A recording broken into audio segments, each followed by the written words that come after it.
Bonjour à tous et à toutes. Une courte vidéo qui sollicitera vos compétences de psychologue en fait, ou d'analyste, je ne sais pas lesquelles. Et je vais vous poser une problématique à laquelle j'ai été confronté à quelques reprises, mais pas si souvent finalement. Et c'est un sentiment assez particulier que je ne parviens pas vraiment à expliquer. Ce n'est pas quelque chose d'objectif, de scientifique, c'est quelque chose que je ressens du moins.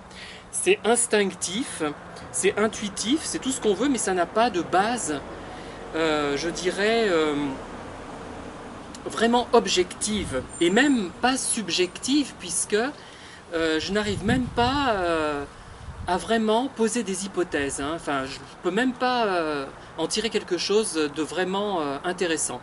Donc j'expose le problème.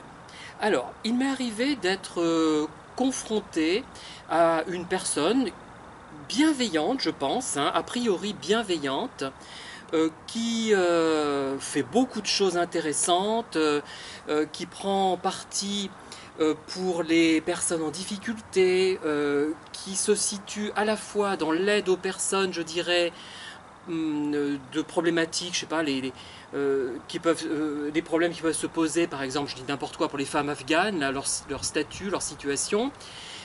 Et c'est une personne qui va également, au niveau professionnel et au niveau donc personnel, s'impliquer pour les autres, pour les personnes en difficulté, pour les déshérités, pour les femmes, comme je vous dis, par exemple, je prends l'exemple tout à fait au hasard des Afghanes qui sont maltraitées, enfin, même les femmes battues, que sais-je encore. Mais cette personne, je dois dire que je ne la déteste pas, je ne peux pas dire ça, mais en sa présence, je ne me sens pas à l'aise. Je ne me sens pas à l'aise parce que j'ai l'impression, quand je suis face à elle, de me sentir en état d'infériorité, d'être inférieur, même si avec d'autres je suis réellement en état d'infériorité, par exemple, là je me sens effectivement moins compétent que certains érudits, que certains spécialistes, notamment dans le domaine médical, puisque en ce moment on parle beaucoup des vaccins. Moi je suis très... je crois en la science, vraiment, il n'y a pas de problème à ce niveau-là. Je suis tout à fait dans l'optique que la science va permettre le progrès et va permettre de découvrir, par exemple, notamment ce qui se passera après notre mort. Je pense que c'est dans une perspective scientifique que nous nous situerons, que nous devons nous situer avant tout, religieuse pour certains, pourquoi pas, mais à l'arrivée, c'est une perspective scientifique pour moi, qui me satisfera pleinement. Mais j'en reviens à ce que je disais, donc cette personne, je suis flou, vous avez remarqué, je ne suis pas clair, j'hésite, mais justement, elle me fait hésiter. C'est-à-dire que je suis face à elle, cette personne, je la trouve, elle est gentille, pas de problème, elle est bienveillante, mais à chaque fois, je ne me sens pas à l'aise, j'ai l'impression d'être un gamin de 8 ans, ou d'être un incompétent, ou d'être un crétin, ou d'être un idiot, alors même qu'elle est très sympathique, très gentille, très bienveillante. Voilà. Et je ne peux pas définir ce qui, dans son attitude, ne me convient pas. Voilà, et comme je vous dis, je ressens parfois une situation d'infériorité. Par exemple, quand je lis, tiens, je prends cet exemple, je lis Alain Robbe-Grillet, je l'ai lu récemment, finalement j'ai beaucoup hésité avant d'aborder un livre d'Alain Robbe-Grillet, ça s'appelle Dans le labyrinthe. Il y a aussi 2 autres nouvelles qui m'ont peut-être un peu moins convaincu. Et là, franchement, au niveau strict, même littéraire, et au niveau de l'idée du livre, de la force de ce qu'il écrit, je me sens en état d'infériorité. Je suis moins bon que lui, c'est évident.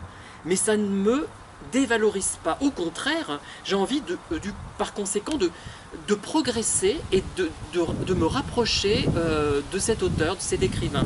Je ne me sens pas diminué. Vous voyez ? Je sais que je suis moins bon que lui, je ne serai jamais peut-être aussi bon auteur, mais je me dis, tiens, il fait ça comme ça me donne des idées, c'est bien, et j'ai envie de progresser, ça me porte au contraire. Il y a des gens qui sont plus compétents que vous le savez, vous les écoutez, ils vous portent. Et d'autres,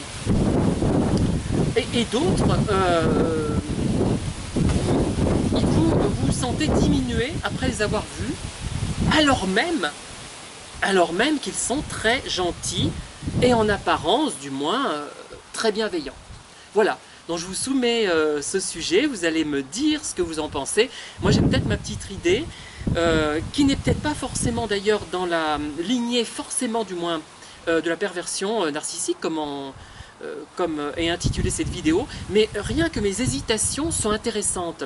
D'ailleurs j'ai écouté une vidéo de quelqu'un, on lui reprochait de trop hésiter, de manquer de fluidité quand elle s'exprimait, mais elle a dit non, je ne veux pas m'exprimer de manière fluide, puisque quand je m'exprime, je réajuste. En fait, je comprends ce qu'elle voulait dire. Elle est hésitante et chaotique parce que ce qu'elle veut exprimer, c'est quelque chose d'hésitant et chaotique qui n'est pas simple, qui n'est pas facile à circonscrire, à définir très précisément. Et moi, je suis dans le même optique par rapport à ça. D'habitude, je suis plus fluide quand même, vous avez remarqué. C'est très intéressant que justement, je ne le sois pas. Voilà. Donc, je vous laisse réfléchir à tout ça et je vous dis à très bientôt pour de nouvelles vidéos. Bonne soirée à tous et à toutes.